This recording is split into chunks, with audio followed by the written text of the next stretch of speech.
Hi, welcome to the Divine Insight Show, and thank you so much for joining us wherever and whenever you're doing so. It's such a thrill to have you join me, and I have a wonderful guest, Caroline Goyder, who is an international reputation for her work as an expert speaker and trainer with senior management within organizations as well as private individuals. She worked for many years at London's Royal Central School of Speech and Drama as a voice coach before launching her own company. She's regularly sought out by the media and has been featured on television and in numerous national and international newspapers. Her new book, Find Your Voice, The Secret to Talking with Confidence in Any Situation, is what we're going to be talking about today. Caroline, thank you so much for joining me and welcome to the show. It's great to be here, Travis. I'm excited. Me too. And, this is such an interesting time, and we're going to get to more of why it's so interesting, particularly with the work that you do. But I'm curious about timing always, how things work out in people's lives and why we bring things out when we do. So what is it that brought this book out from you at this time? It's funny, isn't it? It's such a serendipity because the book exists because in 2014, I did a TED talk that's had all these 7.5 million views. And so I met my book editor who published my last book about 2 years ago. And she said, is there anything you want to write? And I said, I'd love to write a book about voice. But and I said, I want to write a book about voice in the digital age as well. And little did I know that 2020 was going to be a year where speaking on stage was no longer a possibility. And there was I writing a book about speaking on camera, speaking on microphones.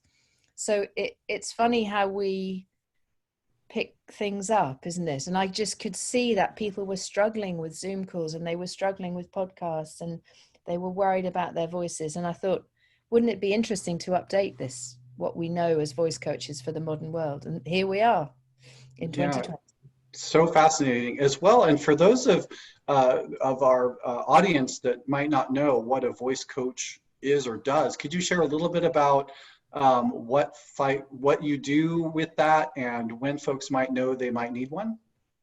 So in a pure sense, what a voice coach does is they would train actors in a drama school to use their voices on stage or to use their voices on screen. But voice has kind of escaped that little box and it's moved out into an arena to help anybody who has to speak in their lives and wants to express themselves better, to do it with more power, more ease, more expression. Voice is basically the expression of our aliveness. So learning how to use it is just a no-brainer really for all of us. Yeah, thank you. And there's so many little things that one might notice in their own sort of perceptions or observations about when they're in these sort of opportunities, right now it's all in virtual reality, so to speak, but, obviously before in meetings and in front of other people. But I was so fascinated by some of the really cool things that you shared, but in your book, but why do our voices shake when we get nervous? And what might we be able to do to overcome that? It's horrible, isn't it? That feeling. I mean, we've all felt that feeling of standing up in front of an audience and suddenly your voice, your body kind of takes over. And it's a classic fight or flight response. Your body looks out at all the people on the Zoom call now, or looks out at all the people in the conference hall in the old world and hopefully the new world when it comes back. And it says, this is a threat, this is dangerous. And because your voice is breath, when we hit threat, your heart rate rises, your system starts to sweat, it starts to send breath into the upper chest so that you can punch them or run away. It starts to make your voice shake because it figures you don't have to speak. And it's a horrible thing to happen in front of an audience because we feel so visible in our terror. And really the book is partly about helping people overcome that because you can, it's so easy. Yeah, it's interesting because, I've actually had several guests on talking about how we operate in that fight or flight response, because just like you said, you're not in the situation where you have to, fight with the tiger or punch that person who's threatening you. Now, all of that adrenaline and all of that energy is just in your body wanting somewhere to go. So it's just fascinating. And is that also similar to why when we hear our own voices on recordings or on messages that we just sort of cringe, or what's that about? There's a thing called vocal voice confrontation, which is the thing of hearing our voices, and it's slightly different. It's partly that in our own voices, we have a lot of feeling because voice is vibration. So we get a thing called bone conduction, which is the bones vibrating when we speak. And when we hear ourselves on a phone, we hear what other people hear, which is our voice without that buzz. So it is quite confronting sometimes when you hear this voice that sounds really different to how you feel it. But what I say to people is, if you learn to use your voice, if you learn to really tune into how it works, you won't get that voice confrontation anymore, because you'll understand a bit more about how to sound engineer your sound, and then you'll like the way you sound. Well, kind of maybe 60% more. I think we A never little bit fully, more. we never fully do. Yeah, I understand. I had that experience myself when I first started this show many years ago. The first show was absolutely terrifying. I had it all scripted out for an hour-long show, assuming I wouldn't have any callers. And it's different when you're in the digital environment because you're speaking now into a mic. You don't have any nonverbal feedback from people in a room necessarily, and you may or may not see their head in the screen when you're in a Zoom conference call, for example. So it's super fascinating, and we're going to talk a little bit more about that in a moment. But I was so fascinated to learn and excited that you've worked with and interviewed over 40 A-list actors, including Helen Mirren, Frances McDormand, Sarah Jessica Parker, Alan Cummings, among many others. What have you learned from them, in particular around confidence, that could help people tuning in? It's funny, those were four that I really, really loved talking to as well. I wrote that book a while ago, and it's interesting to go back to it and think that every day in my life I use what those actors taught me, because I started The Star Qualities, which was that first book, because I thought that they had something different, that they had a kind of secret sauce that we could all learn from. And what surprised me, of course, and now it's obvious to me, is that when I spoke to them, they were all just as paranoid, just as worried, just as anxious. And you'll know this from interviewing people, as the rest of us. And what that gave me is a sense of confidence that, you know, when I walk out on stage and feel really nervous, I know that Frances McDormand does too. And I know that if she can fake it, I can. So it was the universality of fear and anxiousness and neurosis and terror that made me think, if they feel that, if Helen Mirren feels that, it's okay for me to feel that too. And I really want to share that with people, actually. It's really important that everybody knows it's normal. I love that. And, you know, I always talk about that thing about fear is that when we live in fear, we're not growing because we just let fear override our desires of what we want to create in our lives. But when we step into the fear just a little bit, we grow through that discomfort and then become a little bit more comfortable, just a It's little bit lovely. more Yeah. comfortable. It's a lovely way to put it, to grow into it and let it be and sit with it. And it's okay. It's okay to have fear, to feel imperfect. I love Brené Brown's work because I think she speaks really interestingly to that vulnerability. Yeah, absolutely. And I want to comment a bit on this incredibly powerful observation that you made in your book about the effect of, you know, using our phones, and we're swiping, we're texting, we have notifications, we're responding to things quite quickly. It's become such a common form of communication. And you talk about the effect that that has not only on our bodies, but also on our voices. Can you share a bit about that effect with our audience and perhaps what can be done to counter that? It's massive because, you know, if I take my phone as you just did, and if I start checking messages, instantly my head is forward and my breath is in my upper chest. And there's loads of research that shows that we actually hold our breath when we do that. And so if I have an important meeting on Zoom or Teams or something similar, and I've spent the last 5 minutes catching up on my messages or Slack or email or whatever, when I get to the call, I'm going to be uncentered. I'm going to be adrenal. I'm going to be fast. I won't be fully listening. And people know, they can pick it up.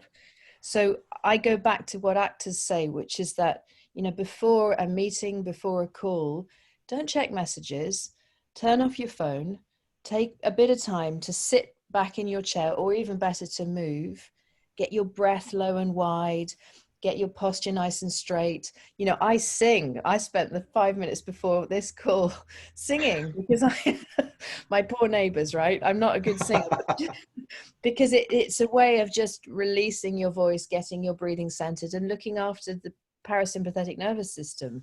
We get so much happier when we sing. It's such So a, yeah, thank you. Please go on. no, that's a perfect time to interject. Yeah, it just made me think about, the idea and the conception around the science around mindfulness, right? It's that when we are in that moment of distraction or anticipation of a notification or a message, we literally get that addict sort of moment. And, the science tells us that it's just like you're at the slot machines, Yeah, and you hit the very fraction of a second before you hit that slot machine is the same as doing a line of cocaine.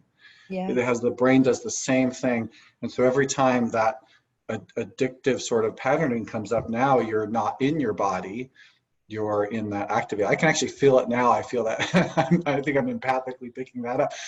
But just taking a deep breath, as you say, a few moments before, so important. And I thank you for sharing that. So for folks, given where we are right now, most areas are under governmental stay-at-home orders. Um, and a lot of us are doing happy hours, online happy hours with friends, or doing a lot more video calls and things like that. So are there secrets to speaking with confidence in a lockdown? oh, it's a good question. There's a lot of, if you go onto any kind of newspaper website, there's a lot of articles about how awful video calls are and how everybody's got Zoom fatigue and all of that stuff. And my feeling with all of this is that you can't come at the medium with a sense of defensiveness or negativity, because of all the reasons for the nervous system. That's going to be bad. So we have to learn to love this medium. And actually, there are loads of advantages to it. But one of the things we have to do, and this is so simple, and you've done it beautifully, is get your laptop up. I am working with so many senior executives who are kind of here. You talk to them and they're here, and they're hunched over a laptop. They're in their home office, having had a great big corner office somewhere lovely. Uh-huh. The first thing I say to them is just put your laptop on two big thick books like you Yeah. have, or it's up, because instantly your spine can straighten up, Mm-hmm. your diaphragm can move, your lungs have space to function fully, your heart can work properly, your whole system is running better, your voice is going to be better, you're going to look more confident. And then the next thing is, okay, so you haven't got a real person in front of you, but act as if. And this is a tip from George Clooney, is imagine that person is an old friend, and imagine how you would be with an old friend. Even if it's the sales manager from, Denver, just be relaxed, be warm, have that smile, that softness, and it will carry across the screen. It's what actors know about screen acting. So embrace the medium, get yourself set up, and then talk to an old friend, and it all starts to feel better. It's so beautiful. Thank you. I do a webinar each week, and I put out tips that people just don't understand. Things like being front lit, um, having some sort of lighting secret, and having the camera, like you say, in front of you. I know, like you were saying earlier, what you see most often is something Yes, like exactly. something like this, Yes. and you're like seeing up the nose. For those of you listening, I just shifted my camera just slightly, a little bit. You can also see a couple of my stuffed animals over there. It has a massive impact, all of this. And it's so simple to shift. It's just take control and kind of enjoy the medium, learn to love it, rather than, oh, I wish I could talk to them for real. Yeah, thank you. So what about folks who are responsible, for leading a meeting, perhaps a manager or a supervisor or project manager? Is there anything that could be helpful for them in addition to those things that we just talked about? What do they need to do to lead well during this lockdown?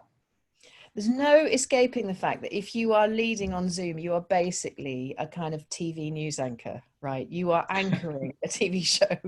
So I think the people that we can learn from are actually TV anchors. And what TV people know is short segments, Don't let anybody talk for too long.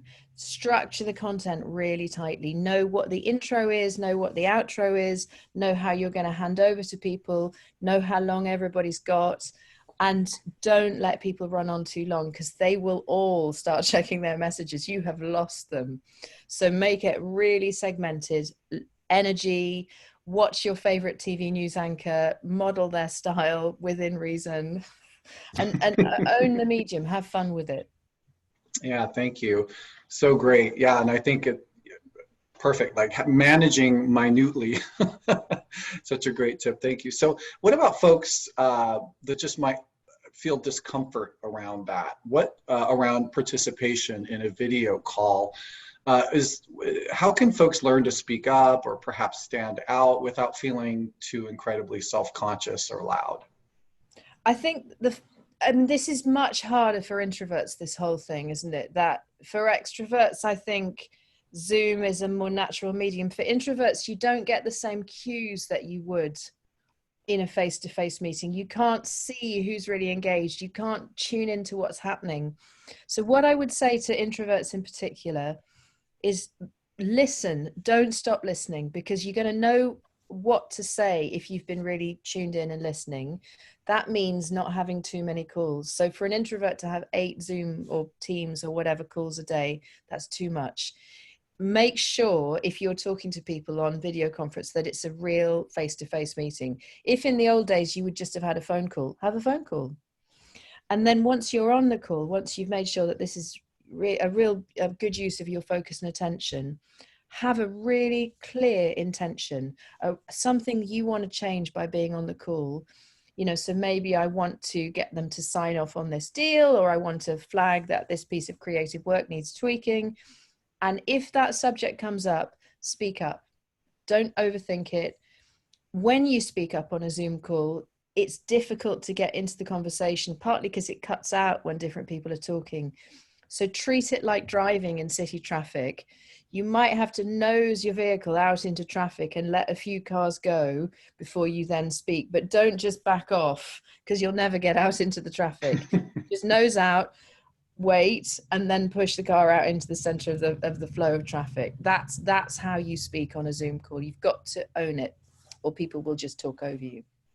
Reminds me of visiting my friend's Italian family over a holiday, which if you didn't speak up and loudly, you were not going to be heard at all. So, So the same, unless you so have a great yeah. news anchor host who will bring you in. But Yeah, that's quite an effective, moderation tool, but not everyone has that. And I'm so excited that you have such incredible tips like the one you just shared in your book. Just in general, what are the biggest fears that you hear most often from people, and how do you help them manage and overcome them? I mean, the biggest fear is the one we talked about, is the fear of being in front of an audience and your voice giving you away. And it can be my voice is shaking, it can be I'm blushing, it can be I trip over my words, it can be people have to get me to say that again because I'm not loud enough. It's the feeling of being judged for what you say. And it has so many different permutations. I've heard it from people who run global companies. I've, a senior executive in New York who runs a massive company. I've heard it from A-list actors. I've heard it from TV presenters. And it's just a really normal fear around being visible. And what I say to people is, if you look after the nervous system, if you start to rehearse, if you get yourself set up, you will be fine. But you do have to take the steps. You can't just allow it. It's not magic. You have to do it. Yeah, thank you. And I was also just going to comment, I thought it was so valuable to have the pictures that you have in your book about the body as the instrument, and the visuals were very helpful. And I hope that folks get your book and take a look at it. I think it's incredibly powerful. And like anything else in your book, Find Your Voice, you talk about the power of practice and love as powerful contributors to embracing the power of our voices. Where can folks go to find more nuggets of wisdom, to buy your book, or learn more about you? So my website is carolinegoyder.com, and that has everything you need to know. Equally, the book, I'm so delighted that the book is now out in the US. It's on Amazon.com, so people can go there. It's also, I hope, on other good retailers in the US. And if people buy the book and contact us at the website carolinegoyder.com, we will send them a whole set of audio courses on confidence, which will really help you prep your Zoom calls over the next few weeks. It's a little thank you if people buy the book. Oh, that's so beautiful. Thank you so much. I'm super excited to share that with folks. And as we come to the close of the show, is there anything else that you'd like to share with our audience about your work or tips for folks right now? I think the simplest and best, most powerful tip that I've ever heard is the idea that if you're feeling nervous about something, about sharing your voice, about speaking on a call like this, don't think about how am I doing? How do I fit in? How do I compete? Forget that. That's about you. Just think about how can I help? How can I contribute? How can I serve? What is it that I can bring to this call or this conference that these people don't have?